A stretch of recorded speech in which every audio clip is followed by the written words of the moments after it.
오늘을 함께하며 여러분의 내일을 응원합니다. 성공예감 이대호입니다.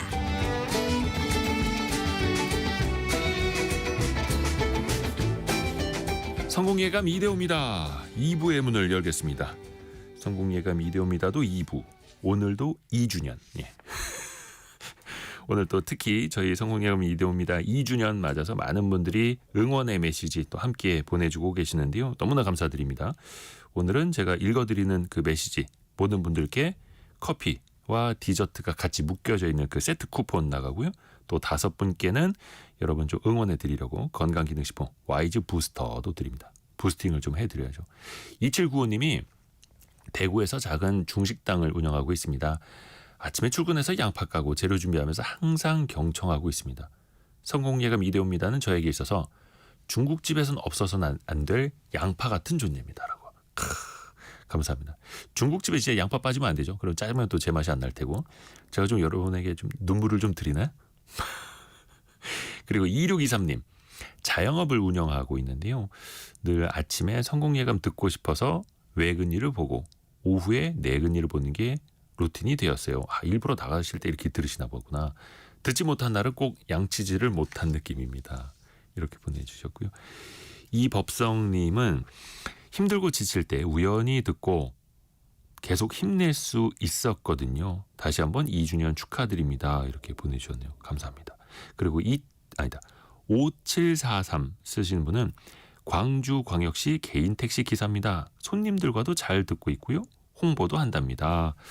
산불도 빨리 진화되기를 바랍니다. 이렇게 보내주셨네요. 또 택시도 안전운행하시길 바라겠습니다. 0358님이 저는 미싱 일을 한 지 40년이 넘었습니다. 한글도 잘 모르는 60대 중반인데요. 이대호님도 성공예감도 40년 하세요. 이렇게 보내주셨는데 아니 근데 한글 잘 모르신다면서 정말 잘 보내주셨거든요. 오타도 없고 따뜻한 마음 보내주셔서 감사드립니다. 4033님은 방송 2주년 축하합니다. 대우님 칭찬만 소개하지 말고 따끔한 조언이나 개선 희망사항도 소개하면 더 고품격이 될 것 같아요. 라고 보내주셨습니다. 감사합니다. 또 여러분이 그 지적해 주시는 글들 올라오는 대로 저도 항상 보고 있습니다. 그럼요. 저도 항상 또 개선하고 더 좋은 프로그램 함께 만들어 가야죠. 고맙습니다. 따뜻한 말씀. 4193님 노인복지관 버스를 운행하는 기사입니다. 항상 어르신들과 성공예감 응원하고 있습니다. 이렇게 보내주셨네요. 노인복지관 버스 운행도 또 안전하게 또 그리고 그 버스 안에서 들어주시는 분들도 감사드립니다. 계속해서 여러분의 의견도 올려주십시오. 짧은 문자 50원 긴 문자 100원이 드는 샵 9730이나 KBS 콩이 계속 열려 있습니다. 또 중간중간 여러분의 사연도 또 소개를 해드릴게요. 이 산불이 좀 빨리 끝나야 될 텐데 지금 경북 의성군 산불이 강풍을 타고 뭐 북쪽으로 동쪽으로 계속 번지고 있죠. 또 남쪽으로도요. 안동 하회마을 병산서원까지도 또 계속해서 위협을 받고 있다고 하고요. 좀 비라도 좀 많이 내렸으면 좋겠는데 조선시대에도 이 화마를 피하지 못하고 큰 피해를 입은 곳들도 많았다고 합니다. 과연 우리 조상들은 이 불피해를 어떻게 지혜롭게 잘 헤쳐나갔을까요? 역사 커뮤니케이터 이한 작가와 함께 조선시대로 가보겠습니다. 안녕하세요, 작가님. 안녕하세요. 요즘에 뉴스 보면 그 안동에 있는 병산서원이 또 불 때문에 위협받고 있다 이런 소식 들려오더라고요. 예. 병산서원은 어떤 곳이에요? 그게 서해 유성룡이 말년에 하회마을에서 살았거든요. 그래서 그곳에서 징비록을 집필하면서 그 다음에 그 병산서원에도 많이 다녔기 때문에 유성룡의 후예나 그 학자들이 그곳에 많이 모였기 때문에 영남 그 학파의 가장 중요한 거점 중에 하나입니다. 병산서원에서 징비록을 집필하게 됐던 그런 곳이에요. 지켜야죠, 잘. 조선시대에도 혹시 화재가 많이 있었을까요? 큰 화재는 어떤 게 있었습니까? 아마 가장 큰 화재라면 역시 임진왜란 때 한양이 잿더미가 된 사건이었을 겁니다. 네. 그 당시에 경복궁을 비롯해서 많이 다 탔으니까요. 그런데 이 화재는 자연적인 것이 아니라 조선의 왕이 백성들을 버리고 도망가자. 예. 백성들이 화를 내면서 태운 것이기 때문입니다. 전쟁통에 선조가 외놈들이 불지른 게 아니라 선조가 그렇습니다. 먼저 도망가니까 백성들이 화가 나서 태워버렸죠. 그래서 거의 한양이 다 그렇습니다. 불탔던 거예요? 그래서 어느 정도였냐 하면 제일 먼저 도착한 일본군의 일진이 고니시 유키나가였는데 네. 이 사람이 처음 도착해서 자기가 첫 번째가 아니라 다음에 온 줄 알았대요. 이미 다 타고 있으니까. 다른 일본 그 외놈 장군이 먼저 온 줄 알고. 알았다. 예. 그래서 이거는 솔직히 나쁜 통치 때문에 일어난 방화였기 때문에 좀 예외이긴 합니다만 네. 그 당시 한양이 완전히 쑥대밭이 됐기 때문에 나중에 이걸 수복하고 나서 서해 유성룡이 그 병산서원에 있던 서해 유성룡이 한양을 돌아보고 그렇게 울었다고 합니다. 다 타버려서. 근데 그 다 타버린 게 백성들이 화가 나서 불을 지른 나쁜 근데 정치 그것도 때문에 탄 거죠. 임금이 자신들을 버리고 갔다라는 게 또 화가 나서 예. 그 임진왜란이 참 너무 좀 쓴 교훈을 많이 또 남기기도 했었고요. 그렇습니다. 세종 8년에 큰 불이 난 게 있었다고요? 예, 바로 세종 8년의 일이었습니다. 예. 보통 세종 시대 하면은 모든 게 다 평화로웠을 것 같지만 그렇진 아니었고 그렇지 않았고 이 대표적인 얘기가 이거였습니다. 이 당시에 겨울이었고 굉장히 건조한 데다가 바람이 많이 불어서 불이 날 것 같다는 조짐이 이전부터 있었습니다. 그래서 미리 신경을 쓰고 있었지만 네. 2월 15일 날 한성의 남쪽에 한 종의 집에서 불이 나게 되면서 근데 여기에 또 거센 바람이 불게 되어 불이 걷잡을 수 없이 타올라서 당시 사람만 32명이 불타 죽었고 집이 2,000호가 불탔습니다. 한성의 한 가정집에서 불이 났는데 예. 그게 옮겨 붙으면서 2,000채가 불탔다. 예. 당시 한양의 6분의 1이 불탔다고 생각하시면 됩니다. 어마어마한 거네요. 예, 그렇습니다. 6분의 1이나. 그런데 문제는 바로 이때 예. 이 급박한 때 그 나라의 최고 통수권자가 자리를 비우고 있었습니다. 그때 세종대왕이 자리에 없었어요? 예, 심지어 세자도요. 어디 갔었습니까? 강원도 횡성에 그 군사 훈련이 있었기 때문에 그것 때문에 자리를 비우고 있었거든요. 군사 훈련 갔다. 예, 근데 그래서 그때 예, 엄청난 불이 났다. 그래서 이제 책임질 사람도 명령을 내릴 사람도 없었습니다. 어떻게 뭐 지금처럼 권한대행 이런 건 없었던 거예요? 권한대행할 사람이 하나 있었습니다. 네. 바로 세종의 왕비였던 소원왕후였습니다. 소헌왕후. 예, 소원왕후 심씨였는데 문제는 이때 뱃속에 6번째 아들이자 8번째 아이인 금성대군이 들어있는 만삭 임신 8개월이었습니다. 근데 그래도 어떻겠어요. 지금 최고 결정권자가 없고 그나마 왕비가 있으니까. 그러니까 이 소원왕후가 화재 진압을 지휘를 합니다.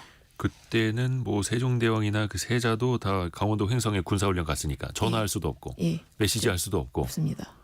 소식 전하는데도 며칠이 걸리니 예, 우선은 급한 대로 이제 만삭의 왕비가 진두지휘를 했다. 예. 그리고 마침 황희가 남아 있었거든요. 황희정승이. 네. 그러니까 워낙은 왕비이고 이제 신하들은 남자니까 막 내외하고 약간 그 절차가 있긴 하는데 황희가 이 절차를 모두 싹 다 없애고 왕비에게 직접 보고를 하고 그러자 소원왕후가 진두지휘를 합니다. 재물은 중요하게 여기지 않고 건물이나 사람들부터 살려라. 그래서 어떻게든 화재 진압을 지휘하게 돼. 책임질 사람이 있고 명령일 사람이 있으면 이게 좀 더 체계가 있어집니다. 예나 지금이나 비슷하네요. 그래도 그렇습니다. 가장 높은 사람이 뭔가를 지시를 해줘야 좀 일사불란하게 더 움직일 수 네. 있게 되는. 그렇죠. 근데 그 군사훈련 나가 있던 세종 입장에서는 그래도 이 소식을 전해 들었을 거 아닙니까? 예. 발을 좀 동동 구르지 않았을까? 횡성으로 완전히 가진 않았고 예. 가던 도중에 이 소식이 전해지니까 세종대왕님은 사실 여러 역대의 조선 왕들 중에서 굉장히 젠틀한 편입니다. 그 신하들이 무슨 헛소리라도 그래 하고 잘 들어주는 분이었는데 네. 이때만큼은 신하들에게 신경질을 뻑 하고 냅니다. 그러니까 내가 오지 말자고 했잖아. 니들이 오자고 한 거잖아라고 했습니다. 세종대왕님이. 예. 그래서 실록에 이렇게 나와 있습니다. 이번엔 내가 오고 싶지 않은 곳을 경들이 가자고 청했고 어제도 바람이 심하게 불고 몸이 불편해서 나는 궁에 돌아가고 싶었는데 경들이 부탁해서 돌아가지 않았다. 나는 이번 일이 천심에 맞지 않아 재난이 벌어진 걸로 알고 후회한다. 내일은 궁궐로 돌아가겠다. 이게 기록에 남아있는 세종의 말. 예, 신경질입니다. 근데 어떻게 보면 임금이지만 심지어 세종대왕이지만 본인이 가고 싶지 않은 군사훈련까지도 신하들이 막 이렇게 청을 하면 예, 어쩔 수 없이 몸이 불편해도 갔다는 거네요. 그쵸. 뒤집어서 생각해 보면. 근데 결과적으로는 그 사이에 불이 나서 예. 수도에 불이 나서 그리고 부인은 임신 8개월이고 그럼 화가 날 만하죠, 솔직히. 그럼 지휘할 사람도 없고. 예. 그래서 정말 세종이 바람처럼 돌아오거든요. 그래서 워낙은 왕이 궁궐 나왔다 들어갈 때 뭐 의전도 있고 복잡하고 의식도 치러했는데 전부 생략하고 새벽 3시에 도착하자마자 곧장 진압에 들어갑니다. 새벽 3시에 도착하셨다는 거예요? 예, 예. 그러면서 그때부터 바로 화재 진압을 위한 어떤 뭐 이렇게 예. 일 지시도 하시고. 예, 그렇게 합니다. 그때 그 불을 누가 냈는지를 혹시 찾았답니까? 예, 이 당시에 항상 이런 큰 난리가 벌어지면 위험한 게 유언비어하고 사람 인심이 동요합니다. 그래서 2,000호의 사람들이 집을 잃고 집이 2,000회지 사람은 더 많았을 거 아니에요. 예. 그리고 죽거나 다친 사람도 많은데다가 이제 소문이 돕니다. 누가 반란 일으켰다. 누가 왕이 되려고 한다. 게다가 또 화재가 이걸로 끝나지 않아요. 세종이 도착한 바로 그날에도 종로 쪽에 또 불이 나서 집 2,000호가 더 탑니다. 그래서 이제 세종이 이제 명령을 내린 거죠. 군대를 동원해서 방화범들을 수색하게 하고 더 불이 안 번지게 합니다. 그래서 이때 또 명령을 내립니다. 죄 없는 사람이 있을 수 있어서 조심해야 되지만 그래도 방화범은 잡아라. 이 불이 그래서 한양의 6분의 1이 그거는 앞에서 임진왜란 때 선조 때였고. 아니요. 그 임진왜란 때 완전히 다 탔고요. 다 탄 거였고. 예. 이 그리고 세종 8년에 예, 한양의 6분의 6분의 1이 탄 게 이 사건이고. 예, 잡아야겠네요. 그렇습니다. 잡았습니까? 근데 불낸 사람은 어떻게 잡죠? 그 당시에? 이때 그 세종대왕의 명령 하에 그 병조가 일사불란하게 움직여서 대처 방안을 만들어냅니다. 네. 먼저 각 방과 동의 중심지에 전현직 관리는 물론이거니와 동네 사람들이 5명씩 조를 짜서 교대로 파수를 보고 3시간마다 별순검이 검문을 해요. 그 다음에 방화범을 고발한 사람이 있으면은 양민한테는 관직을 주고 천민은 양민으로 신분 상승. 그리고 면포 200필이라는 굉장히 큰 상을 줍니다. 그리고 더 중요한 건 방화범이 자수를 하면 죄를 용서해주고 서로 고발을 해도 용서해주고 이것도 역시 상금을 줍니다. 그러면 이 당시에 이게 실화가 아니라 누가 방화를 저지른 거다라고 예, 했던 거네요. 딱 그렇게 봤던 거네요. 예, 근데 어찌됐든 간에 방화범을 잡아내면은 신분까지도 상승하고 예. 관직도 받을 수 있고 돈도 받을 수 있고. 그럼 반대로 방화범은 처벌이 어땠을까요? 그 조선의 법률에서 방화는 사형인데 그냥 사형도 아니고 몸을 썰어서 아이고야. 사용합니다. 네, 그만큼 큰 죄였다는 것이죠. 그런데 그 당시 이제 아까 얘기한 처음에 2,000호가 불탔는데 여기에 또 이제 6,000호가 더해져서 2,600호가 불탔거든요. 당시 서울의 집이 17,015호가 있었다고 합니다. 네. 네, 이게 이렇게 많이 불탔는데 세종대왕이 대처한 것이 첫 번째는 사회 안정, 두 번째는 이재민 구원, 세 번째는 예방 조치였습니다. 근데 이제 방화의 주범들을 잡고 보니 대부분이 함경도 사람이었다고 합니다. 여기 그 실록의 설명에 따르면 함경도 사람들이 성정이 격해서 욱하면 불을 지르거나 그랬다고 해요. 기록에 그렇게 예, 남았다. 그렇게 나와 있습니다. 그래서 워낙은 방화범은 아주 처참하게 죽이고 가족들도 전부 죽이게 되어 있습니다만 세종은 그 방화 주범들만 사형에 처하고 가족들은 좀 낮게 벌을 줬습니다. 세종이 그 큰 불이 난 상황이었는데 어찌됐든 간에 주범만 사형에 처하도록 했다. 예, 그래요. 근데 하여튼 조선시대에는 그 처벌이 엄청나게 셌다라는 그렇습니다. 거네요. 아까 이정옥 님이 2008년 2월 숭례문 화재 때도 눈물이 많이 났던 게 기억나네요. 이렇게 보내주셨는데 저도 그것도 그렇습니다. 방화였죠. 예, 엄벌에 처해야 됩니다. 그러면 이제 남은 건 피해 입은 사람들, 이재민들 많았을 것 아닙니까? 예, 또 사고 예방책도 또 중요했을 거고요. 그렇습니다. 여기에서 세종대왕님이 성군이란 걸 알 수 있는데 네.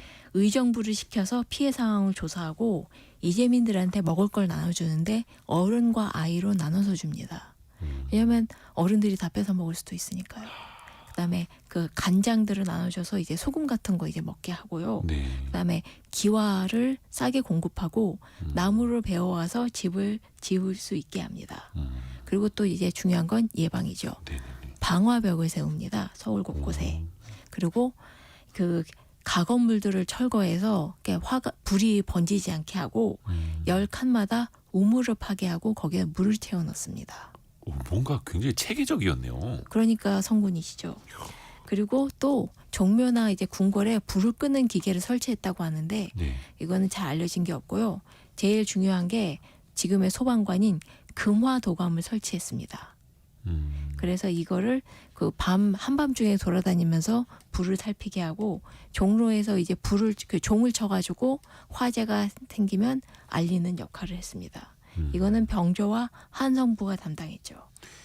일단은 세종시대에도 뭔가 체계적으로 지원이 됐다. 그리고 뭐 이게 소잃고라도 좀 외양간을 고쳐야 된다라는 마음으로 예, 방화벽도 세우고 그렇습니다. 중간중간에 우물도 의무적으로 파놓게 하고 김진희 님이 어쨌든 나라의 리더는 이렇게 생각이 넓고 깊어야 합니다. 이렇게 보내주셨고요.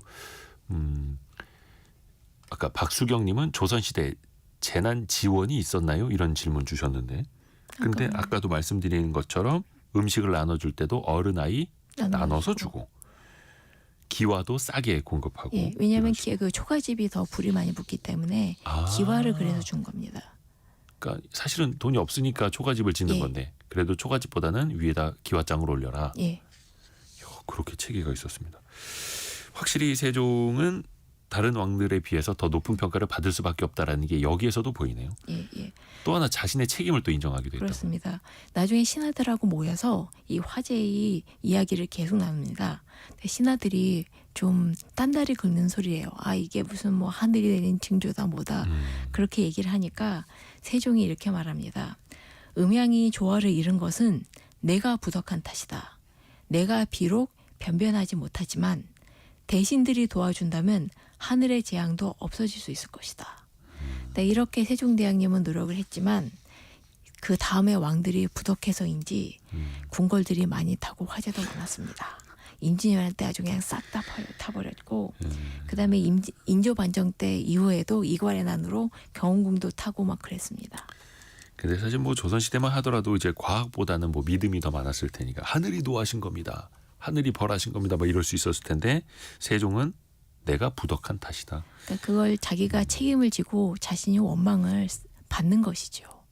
왕으로서 책임지는 거죠. 사실 그게 또 덕이고 그렇습니다. 또 그렇게 하면서 리더십이 또 더 공고해지는 것일 수도 있겠고요. 예. 1년 사이에 한양만이 아니라 경기, 호남, 영남 전국적으로 화재가 난 때도 있었다고요. 예, 사실 이후로도 이게 주로 이제 서울에 화재가 많이 나온 건 기록이 많은 편이고요. 기록이 다른 많아서. 지역, 예, 다른 지역에도 많고 사실 산불은 많이 기록이 없는 게 사람들이 많이 안 써서 기록할 일이 없으니까. 근데 주로 도시에서 났던 화재들이 기록이 남는 편인데요.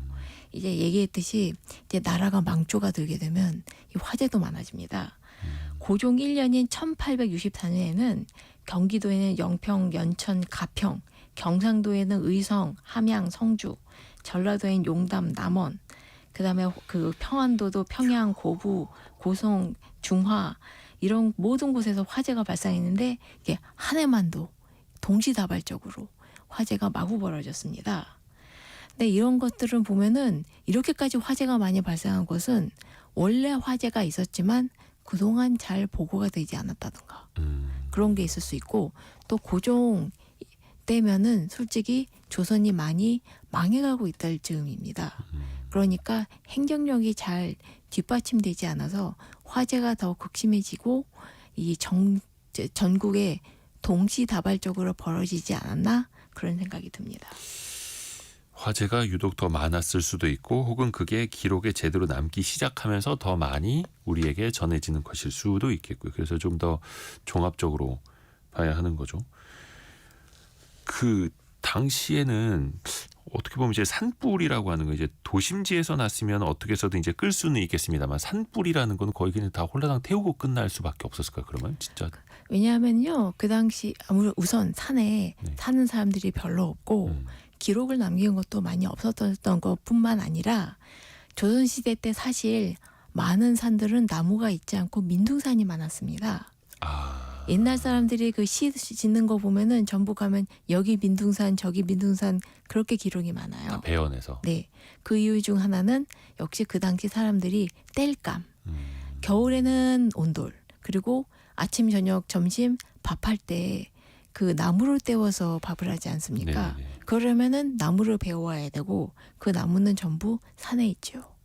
그렇기 때문에 성종 때라든가 아니면 조선 중후기 때만 하더라도 거의 도성 주변의 산들이 민둥산이었기 때문에 산불이 날래야 날 수 없는 상황이기도 했습니다. 그러니까 지금 우리의 상식으로는 산에 이제 민둥산이 하나 보이면 되게 이제 낯설어 보이는데 예. 뭐 어디 개발 중이라든지. 근데 조선 시대에는 오히려 그냥 민둥산이 더 많았고 그렇습니다. 그러다 보니까 이 산불이라는 개념 자체가 지금이랑 조선 시대랑은 또 많이 다를 수밖에 없었던 거네요. 그 정말 깊은 산에는 그 화전민들이 있었기 때문에 그 사람들이 산에다 불을 놓아서 이제 일부러. 그 밭을 가꾸는 경우도 있었습니다만 그것도 역시 아무래도 국가의 통제력 바깥에 있는 것이기 때문에 사실 더 많은 산불이 있었을 것 같긴 합니다. 화전민이야 뭐 그렇게 해야 예. 본인들이 이제 농사지을 땅을 또 만들 수 있으니까. 근데 그 화전민들이 그 컨트롤이 잘 안 돼서 불이 확 나는 경우도 많았다고 합니다. 그죠. 그 불을 어떻게 컨트롤하지? 예. 되게 바람 부는 날은. 그렇습니다. 그죠. 아유, 그래서 그 사람들은 먹고 살려면 화전을 만들 수밖에 없었죠. 그렇죠. 또 한쪽에서는 생계, 예. 한쪽에서는 안전, 예. 혹은 또 타인에 대한 또 피해, 또 이렇게 이어질 수도 있는 거고요. 그러면 그 관리 체계는 어땠을까? 그것도 참 궁금한데요. 정조 18년 때 벌어졌던 또 큰 화재가 있다고요. 예. 그 사실 이것도 이제 나라가 망조가 되느냐 아니면 잘 굴러가고 있느냐 약간 그 느낌이 좀 듭니다. 세종 때만 하더라도 이제 왕이 명령을 내리고 신하들이 빠릿빠릿 움직이는 게 보이거든요. 예. 근데 이 정조 때 그 개경에서 지금의 개성에서 굉장히 큰 화재가 났습니다.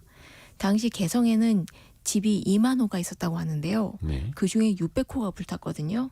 거의 뭐 3분의 1 정도가 불탔을 정도로 큰 피해가 있었습니다. 2만 호 중에 600? 예.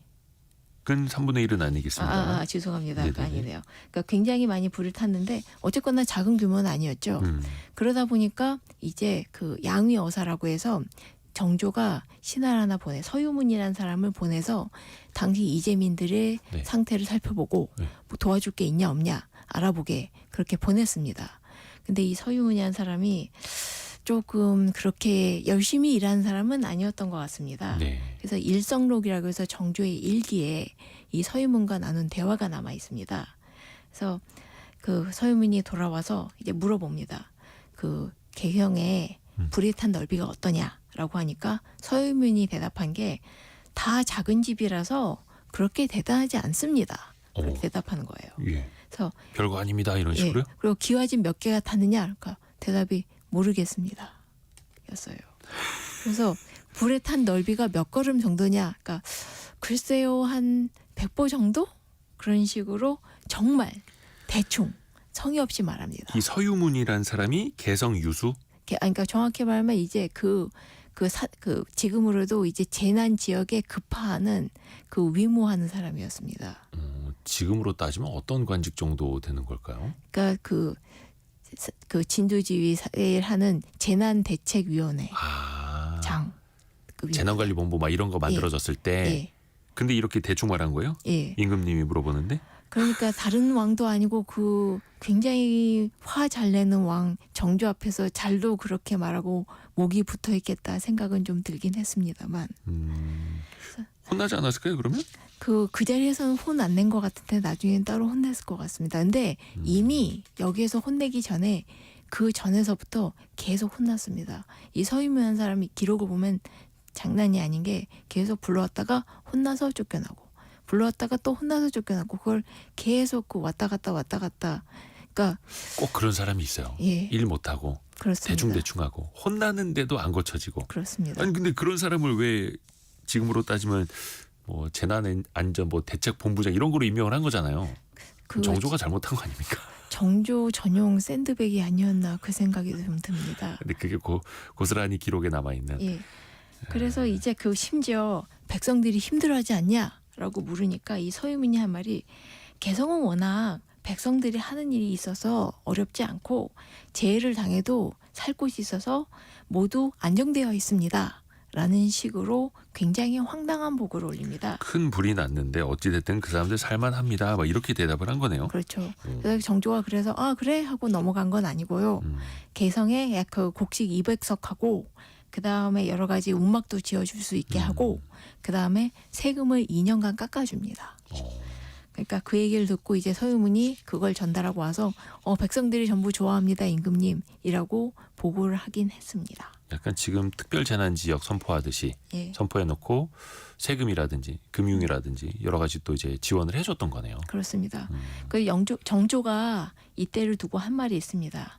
하물며 윗사람이 되어서 어찌 한 사람의 남자든 한 사람의 여자든 살 터전을 잃게 만들 수가 있겠는가. 그래서 이렇게 나라가 도와줘서 백성 한 사람 한 사람을 보살펴야 한다라는 거였죠.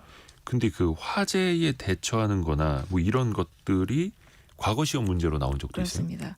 그 세종이 바로 그 한양 대화재를 겪고 난 다음에 그 세종 5년에 이제 1423년이었습니다. 네. 대체 어떻게 하면 이런 재앙을 없앨 수 있을까? 그거를 그 젊은 선비들에게 물었습니다. 네. 그때 이 대책문 중에 일부를 읽어보면 이렇습니다. 이런 일이 오게 된 것은 무슨 까닭인가? 어떤 일에 실책이 있었던가? 혹시 다스림이 사리에 어긋났던가? 혹은 벼슬아치들이 일할 때 실속은 없이 형식만 잘 꾸며서 성심으로 백성을 사랑함이 없었던가? 혹시 백성들이 원망이 있는데도 내가 미처 듣지 못했던가? 재해가 변하여 평화롭게 하는 그 방법은 무엇인가? 이게 과거 시험 문제였던 거예요? 그렇습니다. 저는 이런 시험 문제 받았으면 그 자리에서 머리를 쥐어싸고 울었을 것 같습니다. 근데 어떻게 보면 이 문제 안에 화재의 원인, 예. 관리 체계, 그렇죠. 그 다음에 화재 이후의 대처. 재건 방안, 예. 대처 방안까지도 다 묻는 거네요. 그렇습니다. 오, 그런 종합적인 대책을 좀 다시 한번 세워보자. 저는 그것도 이제 젊은 못습니다. 사람들에게. 그러니까 정말로 그리고 또 이제 왕의 고뇌가 그러니까 통치자로서의 고뇌가 담겨 있는 거죠. 나는 이런 일을 하고 싶다. 그러므로 이런 일을 도와줄 사람을 찾는다. 그렇죠. 그래요. 또 분명히 누군가는 이런 데서 좋은 답변을 써냈을 것이고. 예. 그래서 32명이 합격했습니다. 급제한 사람이. 예. 과거 시험 문제가 이거 하나만은 아니었겠죠. 예. 모든 시험을 다 통과하고 마지막 임금님이 직접 내는 직부 전시였습니다. 심지어 여기 맨 마지막에는 여기 안 나왔죠. 맨 마지막에 내가 하나하나 다 볼 테니까 성의 있게 써라라고 돼 있습니다. 다른 필기 시험 다 통과하고 올라온 사람들한테 마지막으로 왕이 내는 예. 문제. 그렇습니다. 그게 제일 중요한 거네요, 사실은. 그렇죠. 다른 거 다 100점 맞아도 네. 여기서 점수 낮으면 그 등수를 정하는 거기 때문에 탈락자는 없긴 했습니다만 그렇다 하더라도 왕이 직접 글 한 글자 한 글자 보는데 긴장되죠. 그러면 장원급제가 여기서 갈릴 수도 있었던 네. 거네요. 장원급제를 결정하는 시험이었습니다. 그만큼 세종대왕도 고뇌가 깊었다. 그렇습니다. 화재에 대해서. 그 아까 많은 분들이 조선 시대에는 그럼 불을 어떻게 껐을까요? 정말 많이들 궁금해하시더라고요. 뭐 지금에야 뭐 소방 헬기도 있고 많은 네. 장비들이 있기는 합니다만 조선 시대에는 어떻게 했습니까? 그 조선시대 소방수는 아까 말한 금화군입니다. 금화군. 예, 이 사람들은 방울을 가지고 다니는데 네. 이렇게 불이 나면 이제 방울을 울려가지고 예. 소리로 알리는 겁니다. 전파하는 거예요 일단. 예. 그리고 워낙은 이 조선시대 때는 통금이 있어서 밤늦게 돌아다니면 안 됐지만 이 금화군은 그게 상관이 없었고요. 그리고 이게 그 세조 때는 멸화군이 됩니다. 불을 금하든 멸하든 어느 쪽에는 상관이 없습니다만 이제 어떤 도구가 있냐면 도끼 같은 걸로 이제 그 나무를 깰 수도 있고 네. 또 하나 중요한 건 물총이었습니다. 물총이요? 예. 근데 일단은 그 명칭부터 좀 궁금한 게 금화군이 불을 금한다 이런 뜻이에요? 그렇죠. 멸화군은 불을 멸한다. 예. 불을 끈다는 소리입니다. 그러니까 한마디로. 지금의 이제 소방관, 소화. 그러니까 소방관, 예. 소방청처럼 금화군, 멸화군. 예. 물총을 갖고 다녔다는 건 어떤 느낌입니까? 우선 세종 때 있던 소화기가 있었다고 하는데 왠지 장영실이 만들었을 것 같은데 네. 자세한 건 전한 게 없고요. 세종 때니까. 예. 그다음에 나중에 중국에 이제 예. 수총을 들어오는데요. 이게 이름이 급수비자 아니면 수총이라고 하는데요. 네. 지금을 보면 이제 펌프질을 해서 물을 강하게 쏠 수 있게 하는 그런 도구입니다. 아, 한쪽에서 사람들이 호스 잡고 있고 그 연결된 물통 안에서 누가 이렇게 펌프질을 하면 예, 좌우에서 펌프질을 해가지고 수동으로 물이 예, 물이 빠져나올 좀 수 있는 될 거예요. 압력으로. 예. 그래서 지금 소방차에 비하면은 굉장히 약소합니다만 그 당시로는 최첨단 도구였죠. 근데 그거를 또 끌고 다녔을 거 아니에요. 그렇죠. 밑에 바퀴가 달려 있습니다. 수레예요.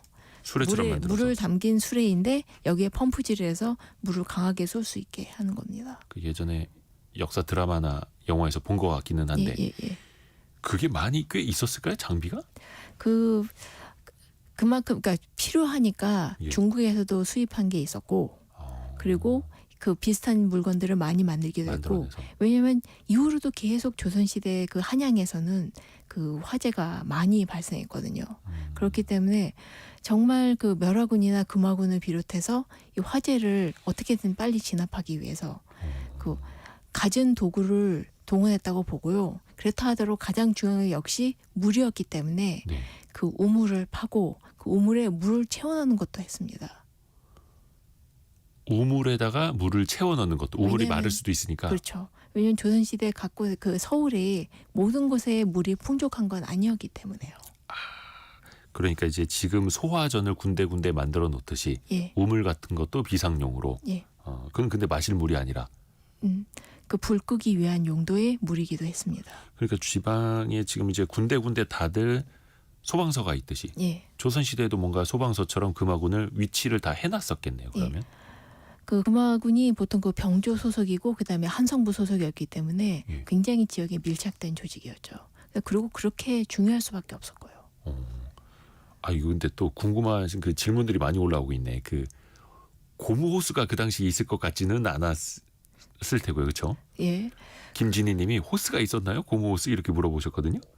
그 사실 어떤 식으로 이제 물이 안 통하는 거라면 아무래도 그 동물의 창자 같은 걸 쓸 수 있었을 것 같은 생각인데 제가 거기까지는 잘 모르겠습니다. 그러게. 왜 우리는 그게 또 궁금하지? 고무호스라고 하지만 사실 이제 천 같은 것에다 밀랍이라든가 그런 거에서 물이 안 새기만 하면 할 수 있는 방법은 여러 가지가 있습니다. 천을 만들어서. 그리고 기름종이 같은 것도 근데 기름종이는 물론 그렇게 물을 많이 하지는 않겠지만 그 시대에는 그게 또 과학이었을 테고요. 예. 그 장비가 사실은 또 중요하죠. 양동이로 다 퍼다 나를 수는 없었으니까. 그렇습니다. 근데 어찌 됐든 간에 급한 대로 물총이 됐든 양동이가 됐든 들고 다니면서 비를 또 그 불을 껐다라는 거고. 그러니까 사실 이제 가장 강력한 한방은 비 아닙니까? 그렇습니다. 근데 또 비를 또 마음대로 뭐 내리게 할 수는 없을 테고. 근데 옛날에 보면 기우제 같은 거 많이 지냈잖아요. 맞습니다. 그래서 기후제가 그 보통 이런 것이 옛날부터 비가 제때 안 오거나 재해가 벌어지는 것은 왕 아니면 수령의 잘못이라고 사람들이 생각하고 받아들였죠. 근데 이게 정말 그렇다기보다는 왕이나 수령이 그런 역할을 수행하는 거예요. 인간이 잘못해서 그렇게 됐다기보다는 사람들의 원망이나 그 마음을 풀어주고 그리고 행정력을 총동원해가지고 사태 해결에 힘을 쓰는 것이죠. 그게 바로 전통시대 왕의 역할이었습니다. 그래서 이제 그 기후제라든가 네. 이제 재앙을 물리치는 불제 같은 건 굉장히 많이 질렀습니다. 기후제는 워낙 한 7번이나 8번 정도 이제 치르게 돼 있거든요. 한 번 하면 예. 그러니까 비가 올 때까지 치른 건데 7번까지 하고도 그래도 비가 안 오면은 토룡제라고 해서 네. 흙으로 용의 모양을 만듭니다. 흙으로 용 모양을 만들어서. 예. 그리고 그거를 그 용을 두들겨 패면서 빨리 비 좀 내리게 해라. 그런 식으로 역할도 합니다. 그게 하나의 의식이었던 거예요. 예. 그리고 또 정조 같은 경우에는 그 사람이 이게 비가 너무 많이 오지 않으니까 비가 안 오니까 내 속이 타는 것 같다. 비가 올 때까지 내가 반찬을 덜 먹고 음악을 그만했다라고 이야기를 합니다. 그 당시 정조가 병을 앓고 있었거든요. 그럼에도 불구하고 비가 올 때까지 나는 반찬을 덜 먹겠다. 다행히 그 선언을 하고 나서 8일 뒤에 비가 억수같이 옵니다. 그래요. 예. 물론 이제 지금의 상식으로 봤을 때는 뭐 우연일 수도 있겠습니다만 어찌 됐든 간에 임금부터가 그렇게 절실한 마음으로 기우제를 지냈다라는 거네요. 그렇습니다. 그 기우제의 모습이 또 궁금한데 한 번 하면은 7, 8차례? 예. 그러니까 제사잖아요. 그렇습니다. 그러니까 뭔가 좀 시리즈로 이어지는 제사였던 거네요. 그러니까 비가 올 때까지 여러 번 하는 것이고 정조 같은 경우에는 내가 그 보통 왕이 나갈 때 일산을 쓰지 않습니까? 이걸 치워버려라. 내가 직접 햇빛을 받으면서 내가 고통을 겪으면서 하늘에게 빌겠다라고까지 얘기를 했습니다. 그 양상 같은 거 다 치워버리고 네. 내가 햇빛을 보면서 하늘에 빌겠다. 예. 그 비가 올 때까지 기우제를 지내는 거 왜 인디언 기우제라는 거 있지 뭐 않습니까? 거의 그런 표현을 식이죠. 하지 않습니까? 그렇죠. 조선시대에도 그러니까 똑같이. 기우제도 결국 그거예요. 사람들이 이렇게 우리들이 그 나라가 비가 오는 것을 빌고 있다. 그래서 사람들의 마음을 또 풀어주는 거예요. 정말 이걸 해서 비가 온다기보다는 이만큼 이 나라가 나라를 걱정하고 있고 사람들의 마음을 위해서 같이 비는 것이죠. 이렇게 하니까 비가 올 거야라고 사람들에게 안심도 주는 거고요. 그러니까 어떻게 보면 기우제 자체가 비야 내려라 라고 하는 것보다는 사람들 더 뭉치게 만들고 그렇습니다. 더 힘을 주고 네. 위로를 해주고 그게 그런 나라가 의미도 할 있는 일이죠. 거네요. 그렇습니다. 근데 그 임금의 지위까지도 또 위태위태해지는 일도 있었다면서요. 이거는 비가 안 올 때. 아주 먼 옛날 일이긴 합니다만 네. 삼국지 위지 동의전에 보면 그 부여의 이야기가 나옵니다. 네. 거기에 나오면 만약에 하늘이 가물거나 재해가 있으면 부여 사람들은 이건 왕이 잘못한 것이니까 왕을 갈아치우거나 아니면 왕을 죽여야 된다. 그런 얘기가 있긴 해요. 비가 안 오면 예, 이게 왕 때문이니까 네, 갈아치워야 된다. 근데 그게 약간 좀 고대로 갈 때. 예, 그렇죠. 그러니까 고구려 이전의 나라였으니까요. 어. 그렇습니다. 그 이후에는 그렇게까지는 안 아니 그렇지 않아요. 보통 지금도 그렇지 않습니까? 나라가 그 이제 재해가 벌어지면 이게 다 그 왕이 잘못해서 이렇게 된 거다라고 그렇게 원망한 이야기는 그 이후로도 많이 있었어요. 그러니까 뭔가 좀 일이 안 풀리고 나라에 재난이 생기면 이게 다 임금 때문이다. 예. 그 왕이 그런 원망을 받아주면서 이게 해소하는 역할을 희생 역할을 하는 것이죠. 근데 어떻게 보면 이제 정조도 그렇고 뭐 성군이라고 할 수 있는 이제 세종대왕 비롯해서 그런 분들은 대부분 그렇게 내 탓이오. 예, 책임을 제가 졌죠. 덕이 부족한 탓이다라고 하는데 반대로 그러지 않았던 왕들도 있을 거 아니에요. 그게 네. 왜 나 때문이냐? 나 때문에 비가 안 오는 게 왜 내 잘못이냐? 뭐 이렇게 할 수도 있는 거고. 그 연산군이 대표적인 케이스일 것 같습니다. 기우제라고 하면 제사를 지내면서 어떤 뭐 시 같은 것도 읊지 않습니까? 그래서 제문을 씁니다. 제문. 예. 구체적으로 어떤 내용이 담겨요? 그 대체로 네. 이거 어떻게 기우제를 지낸 건 관리나 왕이기 때문에 네. 이야기를 합니다. 그 잘못이 있으면 네. 나를 벌하지 왜 백성들을 괴롭히냐.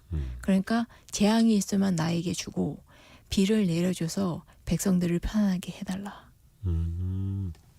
그러니까 잘못한 벌을 내린다면 임금인 내가 받겠소. 예, 우리 백성들은 좀 편안하게 해주시오. 비라도 내려주시오. 이런 식으로요. 그렇게 합니다. 짠하네요. 그렇습니다. 그 실제 그 시 예, 하나 읊어주실 게 있다고요. 알겠습니다. 이게 그 조선 후기에 그 서영보라는 사람이 양주 목사로 있으면서 지은 기우제인데 이거를 한번 읽어드리겠습니다. 네. 극심한 한 발에 내 마음은 살갗이 불에 닿은 듯 타들어가니 애끓는 이 심정을 신명이 아니면 누구에게 고하겠습니까? 어찌 이를 살피지 않는 것입니까? 백성들이 괴로움에 울부짖고 있습니다. 삼가 신령의 보호를 기대하며 머리를 조아리고 공손히 발을 모읍니다. 넉넉한 비를 내려주십시오. 부디 비가 많이 내려서 땅을 적시고 불은 꺼지고 사람들은 다치지 않고 무사히 집에 돌아가실 수 있기를 바랍니다. 참 진짜 심정 같아서는 기우제라도 꼭 지내고 싶은 비가 올 때까지. 근데 그 내용을 보면 백성들이 괴로움에 울부짖고 있습니다. 넉넉한 비를 내려주십시오. 이거를 이게 서영보 정조 시대 때 예. 지은 이제 기우제 글이라고 하는데 이거는 누가 읊은 거예요 당시에는? 이 그러면? 당시에 기우제를 하면서 이 사람이 읽는 거죠. 그 제사장 이 제사장을 할 거죠. 격으로서. 예. 기우제 이 시도 읽어드렸으니까 꼭 비가 오기를 또 바라보겠습니다. 비가 내리면 또 이한 작가님에게 제가 감사의 인사를 또 드리도록 하겠습니다. 해서 요것도 하나 또 전달해드려야겠다. 그 산불 소식 계속해서 또 새롭게 들려오는 것들이 있는데요. 그 전북 무주군의 산불로 인해서 산림청이 그 대응 조치를 2단계로 상향했다라는 소식. 전북 지역까지도 또 산불 커지는 모양이네요. 경남 하동군에서는 지리산 국립공원 인근에 산불이 또 확산이 되고 있어서 탐방객에게 대피령을 내렸다. 지금 상황에서 지리산 가시는 건 좀 아닌 것 같고요. 경북 안동시 같은 경우에는 남후면 무릉리에서 시내 방면으로 또 산불이 확산되고 있다. 이 지역 주민들 대피하시길 바란다는 대피령이 또 내려져 있습니다. 그래서 아직은 거리가 있어서 괜찮을 것 같은데 라는 생각은 지금은 좀 특히나 금물일 것 같습니다. 이한 작가와 함께했습니다. 고맙습니다. 감사합니다. 라디오 정보센터 다녀옵니다.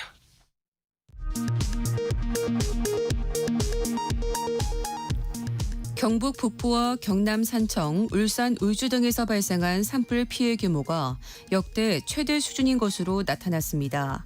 지금까지 산불 피해 면적은 3만 6천여 헥타르, 인명 피해는 사망 26명, 부상 30명으로 집계됐고 시설물 325곳이 불에 탔으며 주민 3만 7천여 명이 대피했습니다. 정부 고위공직자 2천여 명의 평균 신고 재산이 20억 6천여만 원으로 집계됐습니다. 문영배 헌법재판소장 권한대행은 15억여 원, 심우정 검찰총장은 121억 원, 유인촌 문화체육관광부 장관은 177억여 원의 재산을 신고했습니다. 더불어민주당은 헌법재판소의 존재 이유에 대한 회의가 커지고 있다며 윤석열 대통령 탄핵 심판 선고 기일을 신속하게 지정하라고 거듭 촉구했습니다. 국민의힘 권성동 원내대표는 최상복 경제부총리 탄핵소추 추진과 관련해 정치적 혼란이 경제적 위기로 이어져서는 안 된다며 야당의 철회를 촉구했습니다. 지금까지 라디오 정보센터 뉴스 정한나였습니다. 성공예감 이대호입니다. 오늘 2주년 맞은 날 함께하고 계시고요. 10시 46분 지나고 있습니다. 우리 청취자분들의 또 질문을 들어볼까요? 애프터 서비스 곽지현 리포터 함께합니다. 안녕하세요. 네, 안녕하세요. 청취자분들의 질문 어떤 게 들어와 있나요? 네, 7692번님. 미국과 FTA를 맺은 국가는 어느 나라인가요? 라고 보내셨습니다. 아시아 태평양 지역에서는요. 우리나라 포함되고요. 또 싱가포르, 호주가 있고요. 또 북미 자유무역협정의 일환으로 캐나다와 멕시코가 포함이 됩니다. 또 중동 지역에서는 이스라엘, 또 요르단, 또 바레인, 오만과 이렇게 FTA 체결했습니다. 이거는 국가 간의 계약인데요. 이걸 뒤집어도 문제가 없냐 이런 질문도 도착을 했습니다. 네. 이에 대한 질문은 그 답변은 한국외국어대학교 국제지역대학원 강준영 교수의 설명 들어보겠습니다. 2012년에 한미 FTA가 체결이 되고 2017년에 한번 개정을 했습니다. 국가 대 국가 간의 협정이기 때문에 양자가 동의하면 할 수 있는 거죠. 예를 들어서 미국이 계속 손해를 보고 있으니 이러이러한 부분은 재조정하자라고 계속 우리한테 요구를 하고 우리가 그걸 받아들이면 개정을 해야 되는 거예요. 다만 이제 의회도 통과해야 되고 그러니까 여러 가지 절차가 있지만 미국은 그런 개념들을 가지고 우리에게 접근을 하고 있거든요. 일단은 협상에 유리한 방향을 끌어내겠다라는 게 1번이지만 안 되면 협정 개정을 통해서라도 자신들의 뜻을 관철하겠다고 하는 거니까 미국의 계속적인 요구가 있을 수밖에 없다 이렇게 봐야 될 것 같습니다. 어떻게 보면 양자 간의 협상을 통해서 맺은 약속이기 때문에 둘 중에 한 사람이 우리 지난번에 약속한 거 바꾸자. 바꿔달라고. 바꾸라고 이러고 있는 거죠. 맞아요. 참, 네, 다음은 6456번이면요. 우리나라는 수출로 먹고 사는데 수출이 잘 됐으면 합니다. 이런 그렇죠. 의견 주셨는데요. 최근 수출 현황은 어떤가요? 사실 지난해까지 우리나라 수출이 참 좋았습니다. 특히 이제 반도체 수출도 좋았는데 네. 올해 들어서는 약간 조금 주춤한 흐름이 나타나고 있거든요. 1월부터 3월 20일까지의 그 누계 수출 현황을 보면요. 1,371억 달러. 근데 이게 1년 전 같은 기간보다 2.6%가 줄었습니다. 네. 그래서 이게 설 연휴가 1월에 있느냐 2월에 있느냐에 따라서 조금 1, 2월은 달라질 수 있어서 1월부터 3월 20일까지 누계로 봤을 때 2.6% 감소한 상황이라는 거. 약간은 좀 노란등이 들어오고 있어요. 수입도 2.8% 좀 줄기는 했습니다만 무역 수지가 35억 달러로 약간 그래서 늘어난 거는 있는데 이게 좋은 지표는 아니라는 거죠. 줄어들면서 무역 수지가 조금 더 높아진 거니까요. 일단은 미국에서의 관세 그리고 미국에서 또 물가가 또 고물가가 이어지면서 미국의 소비가 좀 둔화되는 지표들이 최근에 좀 나타나다 보니까 네. 조금 안심할 수 없다. 그래서 그거를 또 만회하기 위해서는 중국의 경기가 더 회복이 되면서 우리 수출이 중국 쪽으로 더 많이 늘어야 할 텐데 이렇게 또 걱정이 드는 그런 상황이고요. 네.